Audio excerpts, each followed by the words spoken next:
Salut, c'est Brigitte Girard, et vous êtes sur ma chaîne dédiée à la cosmétologie, aux soins de la peau et du visage. Abonnez-vous et laissez un like si la vidéo vous plaît. Alors, À ce commençons. jour, il existe un diagnostic prénatal, pendant la grossesse, de l'épidermolyse bulleuse qui consiste en une analyse génétique. L'examen histologique de la zone cutanée atteinte permet de confirmer la présence de la maladie, mais ne déterminer pas la forme de l'épidermolyse bulleuse. Un diagnostic plus précis nécessitait une étude approfondie du matériel par immunofluorescence indirecte. Cette procédure nécessitait le respect d'un certain nombre de règles pour le prélèvement de la biopsie. Le matériel est prélevé à la limite d'une peau apparemment saine et d'une vésicule fraîche. Cette méthode permet de déterminer le niveau de la lésion et, par conséquent, la forme de la maladie. Le patient nécessitait une surveillance constante des analyses générales d'urine et de sang, ainsi que des consultations régulières. Avec un ophtalmologiste, un gastro-entérologue, un cardiologue, un chirurgien, un gynécologue, un urologue, un dentiste, un otorino. Laryngologiste, un oncologue en cas de complications. Épidermolyse bulleuse congénitale dystrophique. La forme hyperplasique est héritée selon le type autosomique dominant. La maladie se manifeste dès la naissance ou après quelques jours. Les vésicules sont rarement observées spontanément et apparaissent souvent à la suite d'une légère irritation mécanique. Par exemple, lorsque le bébé lui-même frappe avec un hochet plusieurs fois au même endroit, genou, pied, main, abdomen, en l'espace. De quelques heures, le flux sanguin commence à augmenter, puis des bulles au contenu séreux ou séreux sanglant apparaissent, après. La guérison desquelles peut subsister une réduction cicatricielle du volume des tissus. Le symptôme de Nikolsky est négatif. Sur les muqueuses, on observe souvent des modifications dystrophiques de la muqueuse, accompagnées d'une kératinisation plus ou moins importante de l'épithélium. L'état général n'est pas perturbe, le développement mental et physique ne se détériorent pas. Les cheveux et les dents ne changent pas. Certains enfants présentent un épiderme sec, une kératinisation excessive de l'épiderme et une transpiration accrue des mains et des pieds. Le pronostic est positif, l'évolution de la maladie s'améliorait à la puberté. La forme polydysplasique de l'épidermolyse bulleuse dystrophique se transmet sur le mode autosomique récessif et constitue la première des variétés les plus sévères de toutes les épidermolyses bulleuses. La maladie se manifeste dès la naissance par des vésicules étendues sur l'épiderme et les muqueuses, qui peuvent se former en abondance. Non seulement après une blessure, mais aussi soudainement. Leur contenu est séreux, mais beaucoup plus souvent sanguinolent. Après l'ouverture, les défauts superficiels et les ulcérés se resserrent progressivement. Les lésions sont localisées non seulement sur les bras et les jambes, mais aussi sur d'autres zones, affectant dans certains cas des surfaces étendues, dos, poitrine, abdomen, bras et jambes. Le symptôme de Nikolsky est positif. De fortes démangeaisons ne sont pas rares. Les ongles sont très rapidement réduits en masse et en volume et disparaissent complètement. L'apparition répétée de vésicules et d'ulcérés avec leur future cicatrisation conduit à l'apparition de restrictions persistantes. De mouvements dans l'articulation et, dans certains cas, au rejet spontané de la partie nécrosée du corps ou de l'organe ou à la place. Des mains ou des pieds resteront des moignons défigurés. Des kystes épithéliaux, points blancs, sont visibles sur les cicatrices. Diverses dysplasies, non générales désignant les anomalies du développement des organes ou des tissus au cours de l'embryogenèse et de la période postnatale, sont fréquemment observées sous la forme d'une peau sèche avec des squames hérissés sur les membrées. Les fesses, d'hypotrichose, sous-développement des poils sur l'ensemble ou certaines parties du corps, qui, selon le sexe et la race, sont habituellement couvertes de poils, acrocyanose, coloration livide des parties distales du corps due à une stase veineuse. Épidocrinopathie, anomalie dentaire, sujette à une destruction progressive et rapide des tissus durs dentaires. Dans de nombreux cas, on observe de graves lésions de la muqueuse buccale, un raccourcissement cicatriciel du frein de la langue. Des lésions du larynx, des bronches, de l'ésophage, de l'orifice anal, qui entraînent une sténose, une cicatrisation et, dans certains cas, l'apparition d'un défaut de passage.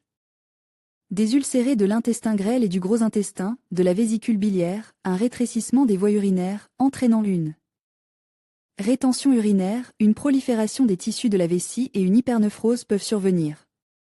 On peut observer une fusion de la conjonctive, symblepharon, des défauts superficiels de la cornée du globe oculaire.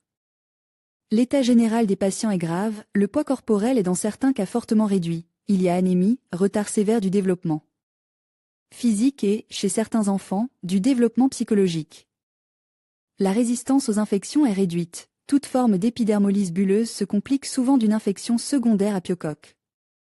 Dans certains cas, une inflammation du tissu principalement interstitiel du rein et du bassinet rénal ou une glomérulonéphrite, inflammation diffuse bilatérale des reins avec atteinte prédominante des tubules, se forme. La complication la plus désagréable est l'amylose acquise, qui affecte principalement les reins et entraîne une invalidité et finalement la mort à la puberté ou après. Le traitement. Le traitement commence par l'élimination du facteur provoquant et l'exclusion de l'allergène. Ensuite, les ulcérés humides forment au niveau des bulles et des vésicules éclatées doivent être sèches avec une pommade à base de zinc. Les très grosses bulles sont ouvertes chirurgicalement. L'éruption est traitée avec des pommades et des crèmes à base de glucocorticoïdes.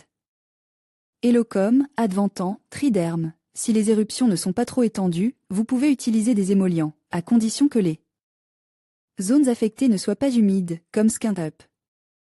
Les antihistaminiques Sodac, Suprastin, Zyrtec, Phenistil, Claritin, Cétrin, Telfast aideront à soulager les démangeaisons insupportables. En cas d'anxiété et d'insomnie, vous pouvez prendre du Persène. La dermatite bulleuse, causée par des irritants thermiques, est traitée dans les unités de traitement des brûlures, à l'hôpital. Les cloques y sont ouvertes et les plaies traitées. Il s'écoulait parfois plus d'un mois avant la guérison. Les formes non compliquées de la maladie peuvent être guéries en 3 semaines. La prévention. En raison des inquiétudes que suscite cette maladie, il est préférable de la prévenir plutôt que de la traiter. Pour éviter les manifestations répétées de ce type de dermatite, il convient de respecter les règles d'hygiène personnelle, les règles d'organisation du travail. Il faut éviter la lumière directe du soleil, le contact avec les plantes exotiques, les animaux. Il convient de respecter les règles de sécurité en cas d'interaction avec des températures élevées, basses, des produits chimiques, des vernis. Il est nécessaire d'utiliser des équipements de protection individuelle au travail, des vêtements de protection, des gants. À des fins préventives, il convient de laver les vêtements avec des détergents doux. Si des mesures préventives sont prises, la dermatite bulleuse peut être évitée. Org vous conseille d'utiliser des équipements de protection individuelle spéciaux, masques, gants. Il recommande d'utiliser des produits étiquetés hypoallergéniques pour nettoyer votre appartement. Il recommande de porter des vêtements en tissu naturel qui respirent bien et résistent à l'humidité. En cas de prédisposition héréditaire au développement de la dermatite, il est déconseillé de rester longtemps en plein soleil ou en cas de forte gelée. Le développement aigu de la maladie peut provoquer divers chocs émotionnels et situations stressantes, qu'il est donc recommandé d'éviter. Le médecin établit un diagnostic et, en tenant compte de la gravité de la maladie, des caractéristiques individuelles et de l'âge de la personne, prescrit les mesures thérapeutiques nécessaires. Outre le traitement médicamenteux, la dermatite bulleuse, vésiculeuse, peut être évitée en prenant des mesures préventives. Tout d'abord, il est nécessaire de limiter la voie de contact de l'allergie aux irritants chimiques, ainsi qu'aux produits fortement allergisants. Si le contact ne peut être évité, il convient d'utiliser des équipements de protection individuelle spéciaux, gants, masques. Il est recommandé d'utiliser des remèdes maison étiquetés, hypoallergéniques. Les vêtements doivent être faits de tissu naturel, en coton, qui évacue l'humidité et respire. En outre, en cas de prédisposition héréditaire au développement de la dermatite, il est nécessaire de limiter le temps passant plein soleil, ainsi que par temps de gel. Il est recommandé d'éviter les diverses situations de stress et les chocs émotionnels, car ils peuvent provoquer un développement aigu de la maladie. C'est pourquoi il est plus facile de prévenir la maladie que de la traiter. Il convient de commencer par des règles élémentaires de sécurité en cas d'interaction avec des irritants chimiques, des températures élevées ou basses, des plantes allergènes, des vernis, des peintures. L'idéal est d'éliminer l'irritant. S'il n'est pas possible d'éliminer l'irritant, essayez de porter des gants de protection, des combinaisons, des équipements de protection individuels. En cas de dermatite de contact causée par le sumac vénéneux, l'épine vinette, le chêne vénéneux, lavez immédiatement la peau avec de l'eau propre et du savon ordinaire. Pour prévenir la dermatite bulleuse, utilisez des détergents doux pour laver les vêtements, portez des vêtements en tissu naturel. Et évitez l'exposition prolongée au gel ou au soleil. La dermatite bulleuse causée par le stress peut être éliminée par des techniques de relaxation telles que le yoga ou la méditation. Le pronostic de la maladie est favorable si elle est traitée à temps. Classification. La dermatite bulleuse progressive se différencie par la nature du facteur déclenchant. Les éruptions caractéristiques sur le corps surviennent spontanément, avec des foyers uniques ou étendus sur les tissus mous. Le plus souvent, ce sont les mains, les épaules, le cou, les membres inférieurs qui sont couverts de vésicules et qui démangent fortement. En étudiant la classification du processus pathologique, les médecins distinguent plusieurs variétés de dermatite bulleuse, mécanique. La dermatite se développait sur fond de traumatisme, de dessalures, de cloques et de microfissures de la peau. Phototoxique. Dermatite qui évolue sur fond d'irradiation ultraviolette du derme. Contact. Maladie consécutive à l'exposition de la peau à des alcalis, des sels lourds, des acides. Allergique. La dermatite survient à la suite d'un contact avec des allergènes de nature différente. Température. Cette forme de dermatite est précédée d'hypothermie, d'engelure, de brûlure. Dermatite auto-immune, conséquence d'un dysfonctionnement de l'immunité de l'organisme. Diabète, lorsque les néoplasmes vésiculaires sont précédés d'une composition sanguine perturbée. Méthode de traitement traditionnelle. Des recettes éprouvées de la médecine populaire sont utilisées avec succès pour traiter la maladie. Toutefois, avant d'utiliser des remèdes naturels, il convient de s'assurer que l'on ne souffre pas d'une intolérance individuelle aux composants. Les méthodes populaires comprennent les moyens suivants. Infusion. Il est très utile de prendre à l'intérieur, à jeûne, des infusions chaudes de succession et de houblon, qui éliminent l'inflammation et les démangeaisons. Pour préparer l'infusion, versez dans un verre d'eau bouillante une cuillère à soupe de succession et de houblon, bain. Plusieurs fois par semaine, prenez des bains aux herbes pendant 15 à 20 minutes. Versez 1 litre d'eau bouillante dans un verre de mélange sec d'herbes, camomille, ortie, houblon. Laissez refroidir et filtrer. Ajoutez la décoction obtenue au bain. Compresse. Hachez 2 pommes de terre crues de taille moyenne et versez un verre de vodka. Laissez infuser à l'abri de la lumière pendant 7 à 8 jours. Au bout d'une semaine, vous pouvez l'utiliser pour les compresses. Tableau clinique. La dermatite vésiculeuse se caractérise par l'apparition de vésicules aux parois assez fines sur la peau. Elles peuvent également apparaître sur les muqueuses. Certaines maladies ont une localisation caractéristique de ces éruptions. Par exemple, dans le cas du zona, des groupes de vésicules sont localisés le long de la région intercostale. Dans le cas de la gale, des vésicules appariées se trouvent dans les espaces interfessiers. Les callosites apparaissent plus souvent sur les pieds aux endroits de frottement avec les chaussures ou sur la paume des mains, après avoir pelleté. Les cloques subissent une évolution inverse ou éclatent avec la formation d'érosion. Des croûtes se forment à leur place, sous lesquelles la peau se régénère. Des fissures douloureuses, souvent hémorragiques, apparaissent sur les croûtes étendues lors des mouvements. Les démangeaisons sont parfois gênantes. Dans la forme végétative des vésicules, une prolifération de tissus, végétation, se produit à la place des vésicules ouvertes. L'infection bactérienne entraîne une suppuration du contenu des vésicules, avec un édème inflammatoire et une infiltration de la peau.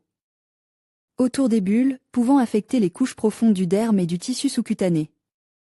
Les petites vésicules suppurées sont appelées pustules.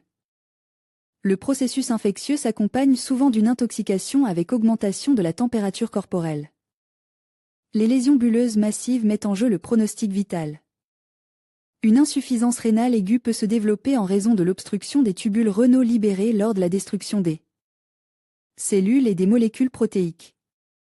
Lorsque des vésicules se forment dans le tube digestif, il se produit un décollement des muqueuses accompagne d'hémorragie.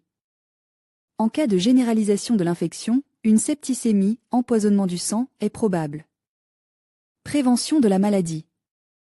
Le risque de développer une dermatite bulleuse est multiplié par plusieurs dans des conditions environnementales défavorables. Pour éviter les récidives, il est nécessaire de prendre des mesures préventives à temps. Chaque dermatologue présent à l'accueil vous indiquera comment prévenir la dermatite et éviter ses complications potentielles.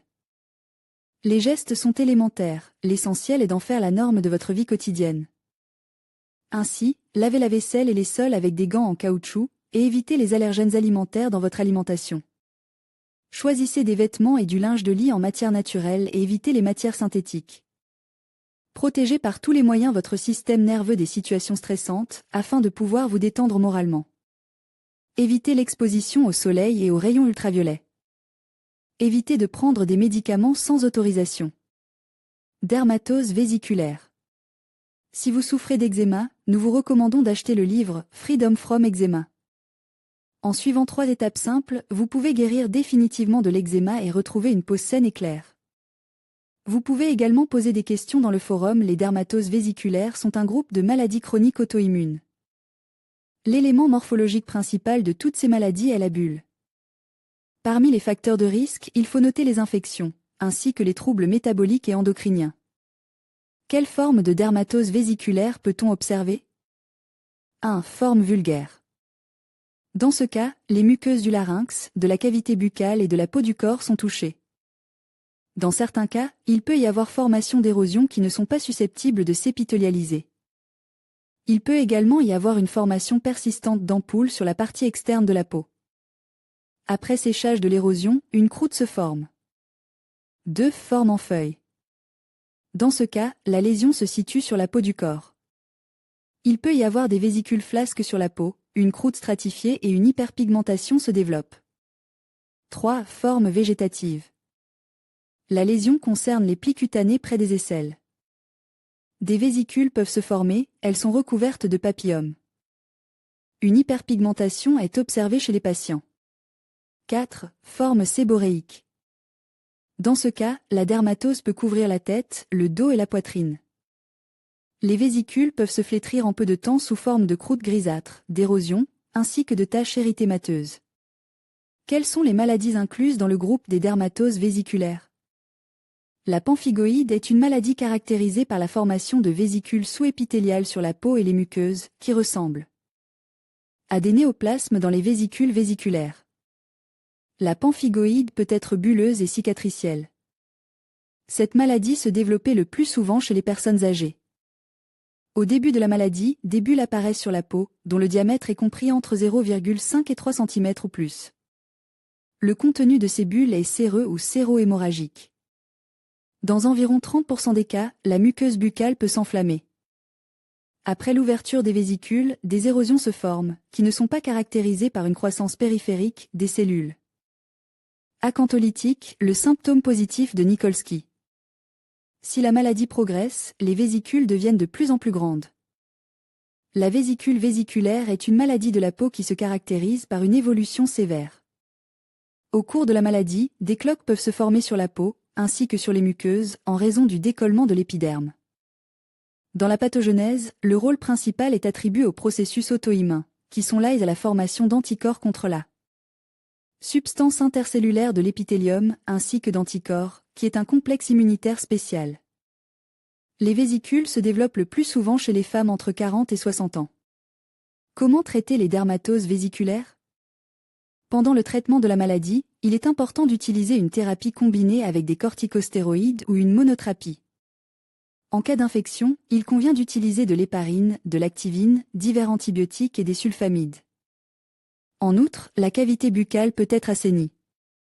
Il est important de noter que seul un médecin expérimenté peut prescrire un traitement. 2. Traitement local. Il nécessitait l'utilisation d'un anti-inflammatoire et d'un laser hélium-néon sur les zones enflammées de la peau. 3. Il convient de suivre un régime strict à base de protéines et de légumes. Il est important de réduire considérablement la consommation de sel, d'eau et de glucides. Le respect du régime dépend de l'efficacité du traitement. Ce n'est que si le bon diagnostic est établi dès le départ, que le bon traitement est mis en œuvre et qu'il est possible de suivre un régime strict, que les symptômes disparaîtront rapidement et que l'état de santé s'améliorera de manière significative. Dans le cas contraire, l'évolution de la maladie peut devenir de plus en plus grave. En savoir plus sur la dermatite bulleuse. Plusieurs causes peuvent influencer l'apparition de cette maladie sur la peau humaine. Il s'agit notamment de les brûlures cutanées subies lors d'un bain de soleil, les brûlures chimiques de l'épiderme causées par le contact avec des produits chimiques agressifs, le lupus érythémateux disséminé de type bulleux, herpes, impétigo, dermatophytose bulleuse. Érythrodermie congénitale, épidermolyse bulleuse, les défaillances des processus métaboliques du corps humain. Il convient de noter que le tableau clinique de ce type de dermatose dépend entièrement des causes qui la provoquent. Si la dermatite bulleuse a été causée par des facteurs externes, l'évolution de la maladie s'accompagnera de douleurs, de démangeaisons, de brûlures, d'un changement de couleur des tissus. Si la cause des lésions cutanées est une maladie cachée, la symptomatologie de la dermatite bulleuse se manifestera dans le cadre de la symptomatologie de la maladie interne identifiée. Les médecins qui étudient l'étiologie de la dermatite bulleuse distinguent les types suivants de cette maladie, causée par des coups de soleil, accompagne de démangeaisons, de brûlures intenses, d'une augmentation locale de la température, d'une rougeur de la peau. Des changements de température, brûlures, gelures, des effets chimiques sur la peau, accompagnent de gonflements, de nausées. D'une augmentation ou d'une diminution de la température, une carence en zinc dans l'organisme, se traduisant par de petites éruptions cutanées localisées autour des lèvres et des yeux, la carence en insuline, exprimée par une éruption cutanée sur les parties distales des extrémités, l'hérédité, disposition chaotique de l'éruption, dont l'apparition n'est associée à aucun facteur extérieur. Pour déterminer le type de maladie qui affecte une personne, le médecin doit évaluer plusieurs facteurs, notamment la localisation des vésicules bulleuses, le diamètre approximatif de leur dôme, le nombre, l'aspect. Le dermatologue doit également prêter attention à la symétrie de l'éruption cutanée, si elle est présente. S'il n'y a pas de doute que la cause de l'éruption bulleuse est une brûlure solaire, chimique ou thermique, le médecin laisse le patient rentrer chez lui et ne lui demande pas de faire des examens complémentaires s'il n'y a pas de doute que la cause de l'éruption bulleuse est une brûlure solaire, chimique ou thermique, le médecin laissera le patient rentrer chez lui sans lui demander d'examen complémentaire. Si la cause de la dermatite bulleuse n'est pas claire et que le patient nie tout contact possible avec les 3 facteurs susmentionnés, le médecin doit obtenir du biomatériau pour le grattage en ouvrant l'un des dômes bulleux. Le liquide qu'il contient doit être recueilli dans un tube à essai et envoyé pour une bactérioscopie. Dans certains cas, les médecins préfèrent prélever une biopsie du tissu cutané de la zone touchée par la maladie plutôt que le liquide de la bulle pour l'analyser. En règle générale, ces mesures sont utilisées pour confirmer les causes héréditaires ou auto-immunes des bulles. Traitement de la dermatite bulleuse. La dermatite bulleuse est traitée par un dermatologue, un pédiatre, un allergologue, un infectiologue, un chirurgien ou un médecin généraliste. Le spécialiste est choisi en fonction de l'évolution et de la nature de la maladie. Mais tous les types de dermatite bulleuse ont également des principes de traitement communs, qui sont les suivants, les ampoules de grande taille sont ouvertes de manière à ce que le fond de la bulle reste cache. Les ampoules plus petites peuvent être traitées avec une solution de manganèse, de verdure ou d'un autre agent qui provoque leur dessèchement et la formation d'une croûte. Dans les cas où le fond de la bulle est devenu nu et érosif, la plaie est traitée selon les règles de la pratique chirurgicale générale. Pour le traitement des vésicules, des médicaments hormonaux sont utilisés à forte dose. Alternativement, des médicaments immunosuppresseurs et cytostatiques, azatioprine, cyclosporine, méthotrexate, etc. sont prescrits pour accélérer l'apparition de la rémission et réduire la dose d'hormones. Dans le traitement de la vésicule vésiculaire, il est essentiel de poursuivre le traitement de soutien pour éviter les rechutes. Pour le traitement de la dermatite herpétiforme de Düring, on utilise des médicaments du groupe des sulfones, préparation hormonale à base de corticostéroïdes, dusiphone ou diaphénylsulfone. La formation bénigne chronique de Halley-Halley est traitée avec de la prednisolone, de la fucorsine, des pommades hormonales contenant du fluor. Méthode de traitement traditionnelle. Les recettes de la médecine populaire sont également utilisées avec succès pour le traitement de la dermatite bulleuse. Mais avant d'utiliser des remèdes naturels, il est nécessaire de s'assurer que l'on n'est pas allergique à certains composants. Les méthodes populaires comprennent les moyens suivants. Compresse.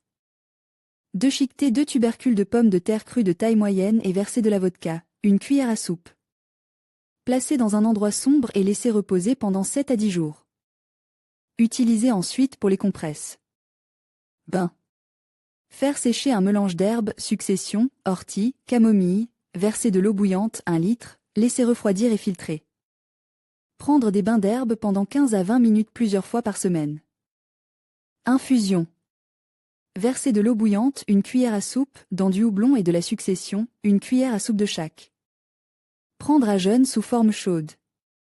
L'utilisation régulière de l'infusion permet de se débarrasser de l'inflammation et des démangeaisons. La prévention aujourd'hui, les chaînes de pharmacie proposent une large gamme de crèmes et de pommades très efficaces et le traitement de la maladie est presque toujours couronne de succès, mais l'évolution de la maladie elle-même est source de beaucoup d'anxiété. Il est donc préférable de prévenir la maladie plutôt que de la traiter. Pour commencer, il est nécessaire de respecter clairement les règles élémentaires de sécurité lors de l'interaction avec les vernis. Les peintures, les plantes allergènes, les températures élevées et basses, les irritants chimiques. L'idéal serait d'éliminer l'irritant. Si l'irritant ne peut être éliminé, il faut se préoccuper des équipements de protection, combinaisons, gants, respirateurs, etc. Si les premiers signes de dermatite bulleuse apparaissent, il faut immédiatement cesser l'exposition à l'irritant et déterminer la gravité de la lésion. Dans les cas graves, gelures, brûlures, il faut immédiatement consulter un médecin. En cas de dermatite bulleuse de contact causée par le sumac vénéneux, l'épine-vinette, l'herbe à la puce, lavez immédiatement la peau avec de l'eau et du savon. Les techniques de relaxation, méditation, yoga, etc. aident à se débarrasser de la dermatite bulleuse causée par le stress. Pour prévenir la dermatite bulleuse, il est nécessaire de suivre quelques règles simples. Ne pas passer beaucoup de temps au soleil ou au froid, ne porter que des vêtements en tissu naturel, utiliser des poudres à lessiver douce. La plupart des dermatites bulleuses sont répandues dans la vie quotidienne, brûlures, engelures, etc. Mais en respectant les règles de sécurité et en suivant les recommandations des experts, vous pouvez facilement vous protéger. Protégez vos proches de la rencontre avec cet agresseur pétillant.